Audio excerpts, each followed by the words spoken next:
is QTV Nightly News coming to you live from our studios on Caraba Avenue. Thank you for joining us. Here are the main news headlines. The Gambia Armed Forces graduates 351 new recruits, marking the completion of 6 months rigorous training. As Tobaski approaches, the National Livestock Owners Association gears up to meet the high demand for rams. The Gambia Revenue Authority GRA announces a new border management strategy aimed at transforming border management and improving trade facilitation across the country. Amid rising concerns over the environmental and health risk of chemical fertilizers, ActionAid International de Gambia is championing agroecology and organic alternatives as a safer, sustainable solution.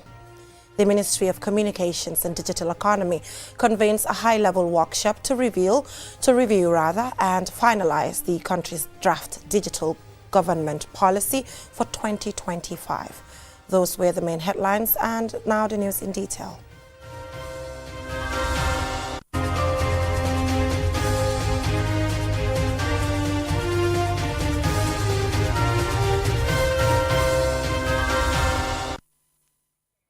Thank you for staying with us. This is QTV News and I am Jenna Bosonko. We apologize for the late start. Now, in a vibrant ceremony at McCarthy Square in Banjul, 351 young recruits of the Gambia Armed Forces graduated after completing 6 months of intensive military training. Loliam Camara witnessed the event and this is her report. The event, presided over by President Adama Barrow, showcased the discipline and dedication of Intake 39, who demonstrated their skills in tactical operations and fieldwork. Major Abdullah Seka, Commandant of the CAF Training School and Chief of Defense Staff, Lieutenant General Mamat O. Cham, praised the recruits for their resilience and patriotism. They stand before us this morning as transformed professional soldiers who are ready to serve in the Gambia Armed Forces. Recruit Intake 39 covered the common military syllabus and the combat infantryman's course. The subjects include foot and arms drill, skills at arms, minor tactics, fitness training, battlefield first aid, and regimentation. Additionally, they were introduced to military law and other relevant subjects such as international humanitarian law, human rights law, civil military corporations. Today marks not just the end of a rigorous phase of military training for these fine young men and women, but the beginning of a lifelong journey of honor, discipline, and service to the Republic of the Gambia. Let me begin by extending my warmest congratulations to the newest members of the Gambia Armed Forces. You have earned your place among the ranks of our proud institution through your hard work, commitment, and unyielding resolve. You now carry the responsibility of safeguarding our peace and sovereignty. Awards were presented to outstanding performers, including Best Female Recruit, the Fittest Male Recruit, and the overall Best Recruit, who received a cash prize of $40,000 from the President.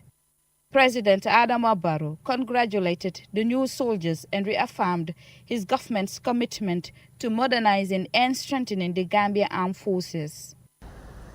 As you wear the uniform of our armed forces, never forget that you are defenders of our territorial integrity and guardians of the ideals upon which our republic is anchored. I wish to express, on behalf of the government and the people of the Gambia, profound gratitude to our defense and security partners who continue to play a vital role in our capacity. Our security chiefs, diplomats, government officials and families with oaths of allegiance and impressive demonstrations of military skills inspiring the crowd. For QTV News, Loli M. Camara.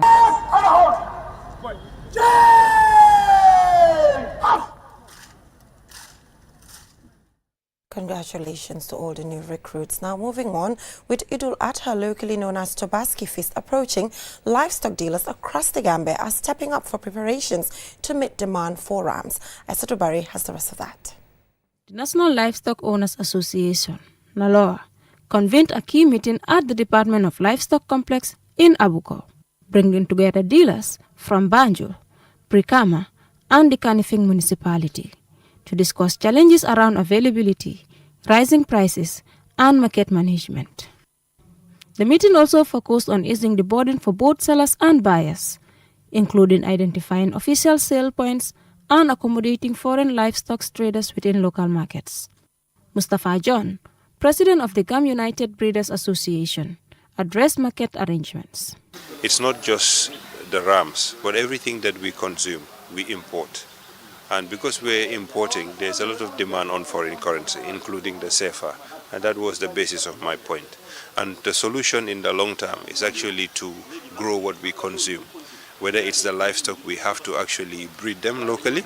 And the things that we consume, we also grow them as well.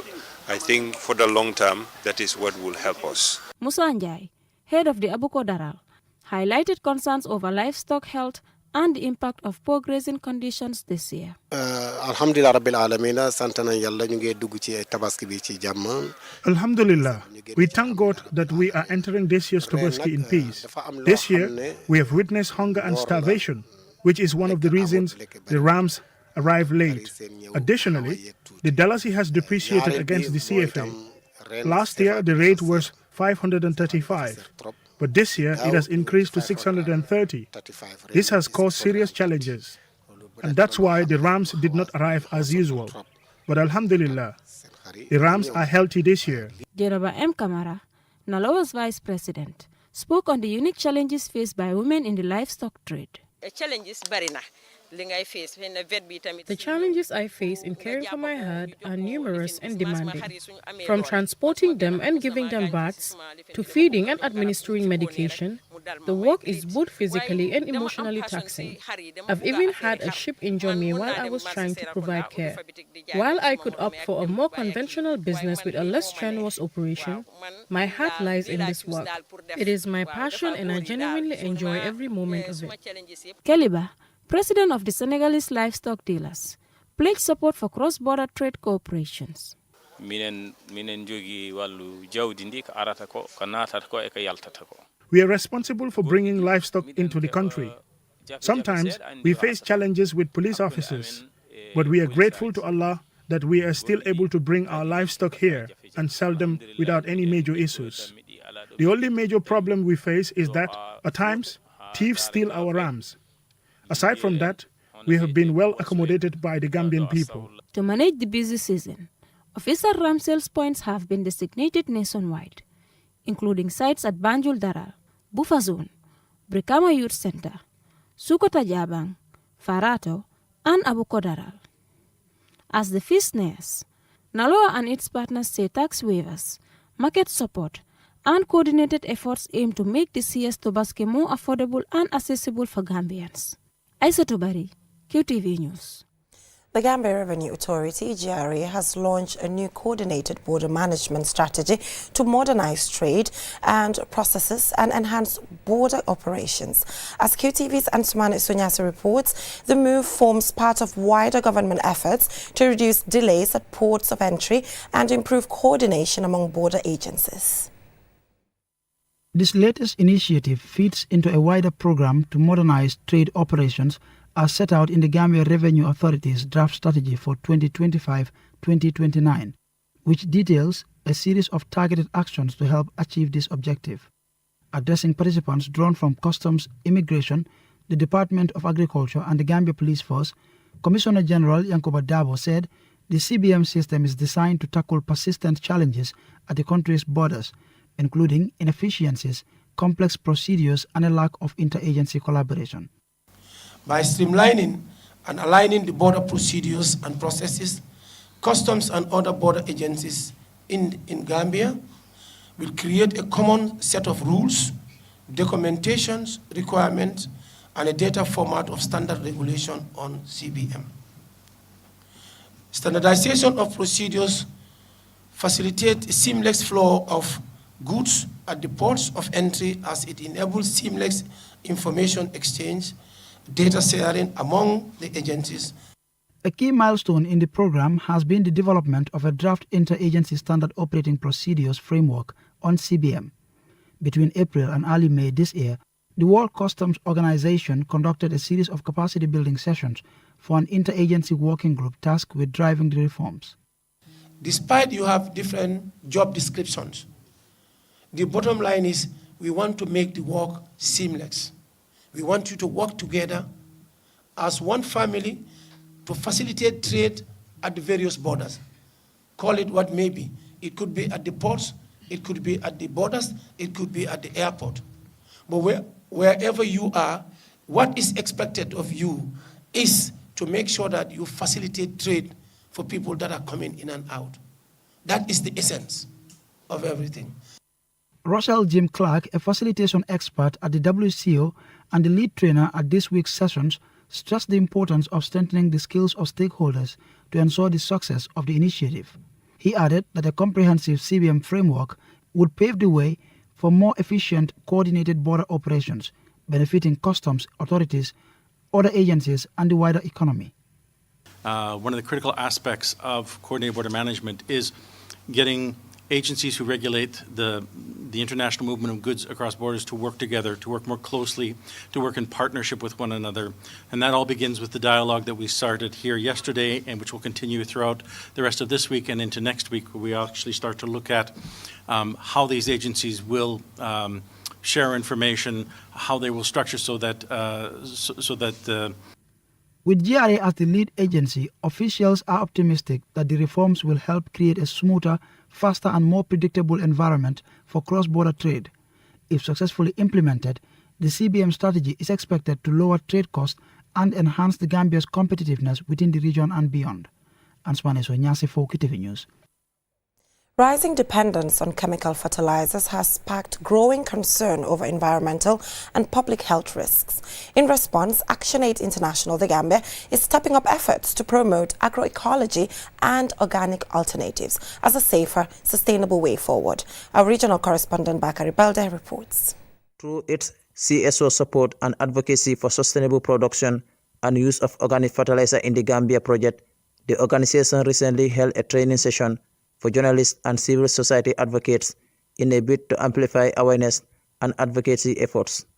Sekuba, project manager at ActionAid International de Gambia, highlighted the importance of the training, describing it as a crucial step in fostering sustainable farming practices and empowering the media and civil society to champion the voices of farmers. We know that today in this country, many people are using chemical fertilizers.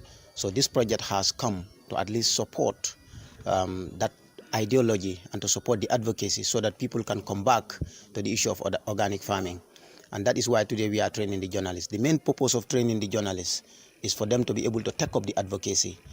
We know journalists, the voices are very powerful. We know the media is very powerful.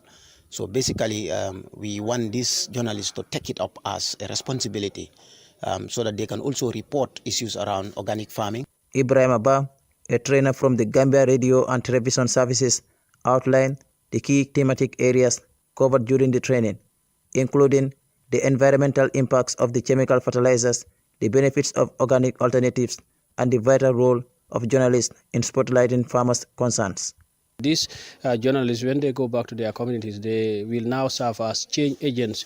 It can even revive their interest in reporting on agriculture and reporting on environment, but also advance the cause of the adoption use of agriculture as far as organic farming is concerned.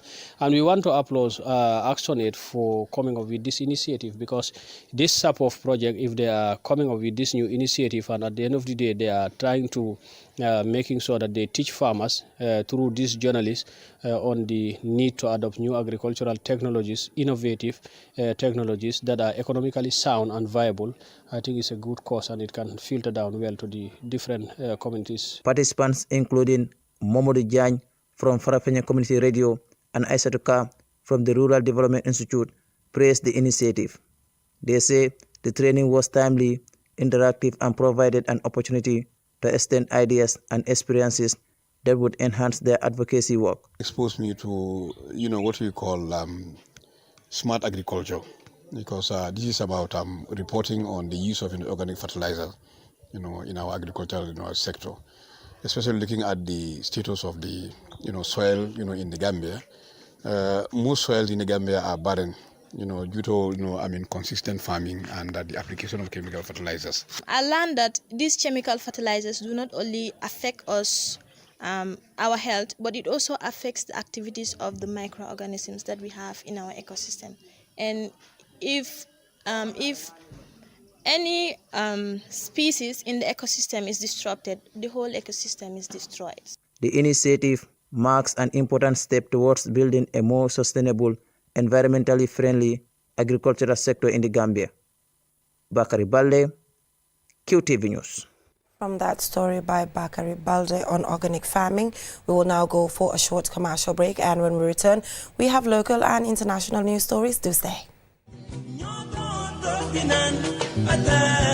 fii mooy fan fii mooy Inessa di place bi nga xam ne moom la ñëpp taam place bii bépp xeetu ataaya bu baax rek bu dugg see ci dëkk bi xamal ne fii rek la am bara warga bii neex na lool saf na ba pare tamit nag am gu bu neex boo ko naanee rek da ngay kontaan ci saasi añ ba suur ba gëreesal li nga lekk jëndal baara ataaya bii ndax moom la ñëpp taam gis nga sama client bii ataaya bu neex bu ne moom laa koy njëkk a jox ndax moom kat ataaya bu neex rek lay wër baara warga bii mooy warga bi gën te moo gën a saf kon nag ràññee leen ko bu baax kon daw leen gaaw ca Banjul foofu ca Inessa di place bi nga xam ni foofu rek nga ko mën a amee wholesale wala retail mu ngi foofu ci boori court house bi foofu ca Banjul wala nga daw ci bépp marché bépp supermarket bépp boutique fépp foo dugg rek di nga mën a am baara warga bii nga xam ne moom la ñëpp di wër tey baara warga moo dàq ci warga yi man maa ngi ci moom ndax su ma maree ataaya moom rek lay naan.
Welcome back from that short break. If you're just tuning in, you're watching QTV News and I am Jenna Basonko.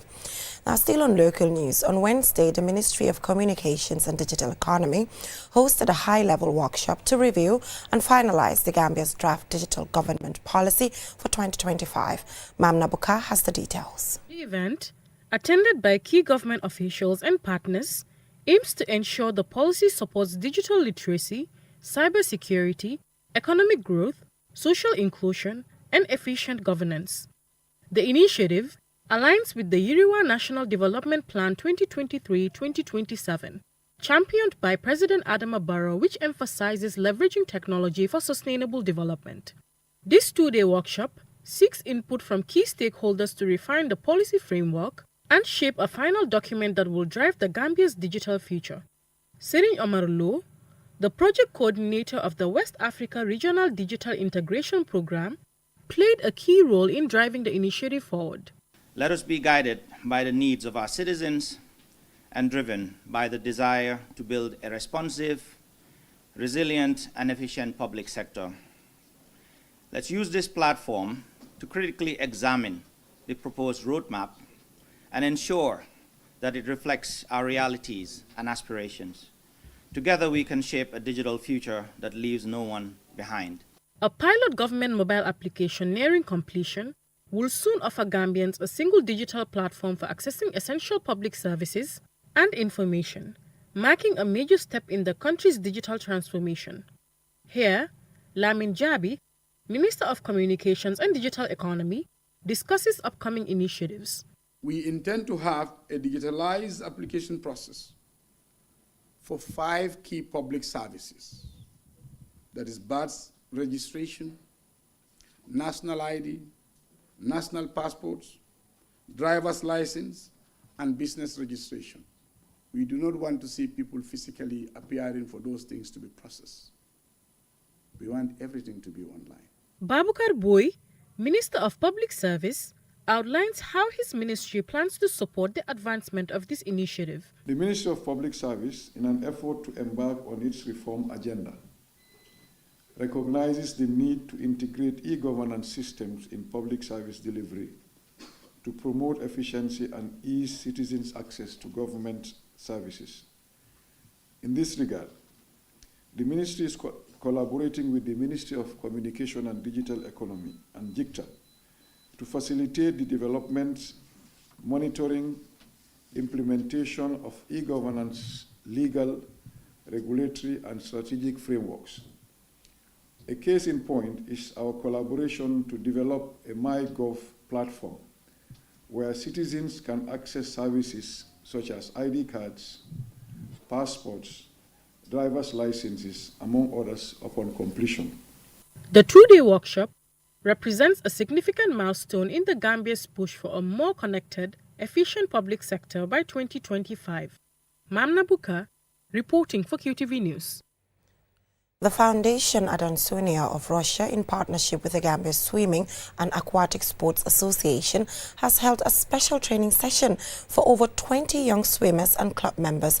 Our sports reporter Momodo Gajaga was there, and this is his report. The event, held at the Sibek International High School pool in Salaji, featured masterclass lessons led by 2 internationally renowned Russian athletes, Olympic silver medalist Alexandra Krasnik and multiple world and European champion in fin swimming, Andrea Buzov. Participants, including Aisha Muller and Alpha Sanyang, received intensive coaching on agility, leg kicking, and stroke techniques across breaststroke, backstroke, side stroke, and freestyle. I was really nervous at first, but it was pretty good. It was fun. They showed us some techniques on breaststroke. It was really interesting. It changed the way I do breaststroke and the backstroke. It really helped. I've learned something. I've improved on my skills in swimming. For example, my kicking. It has really helped me in kicking in the pool and swimming faster, really, in general. Andrea Busov led the training sessions. Today we have to master class from with a Russian champion, and we try find talent, and we want to come guys for camp in Russian. Really, Gambia have talent. The training initiative is part of a wider effort to deepen sporting ties between Moscow and Banjul, with the Russian ambassador to the Gambia, Dmitry Kurakov, and Russian consul Lamin Manga attending the event. Relations, it's always multi-dimensional meanings, and sport is one of the very important dimensions of our bilateral relations.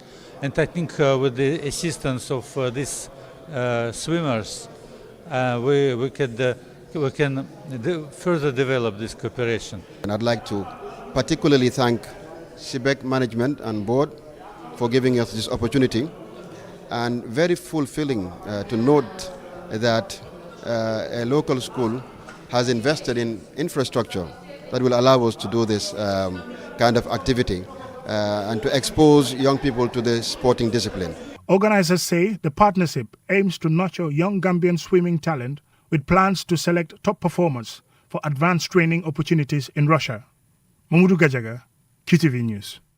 World Health Organization member states have approved a landmark pandemic treaty designed to better prepare and prevent future global health emergencies. The agreement was adopted in Geneva on 20th May, following 3 years of negotiations after the COVID-19 pandemic. Our Bob has the rest of that. The Gambia was among 124 countries to endorse the legally binding agreement, which seeks to strengthen global capacity to prevent, detect, and respond to health emergencies.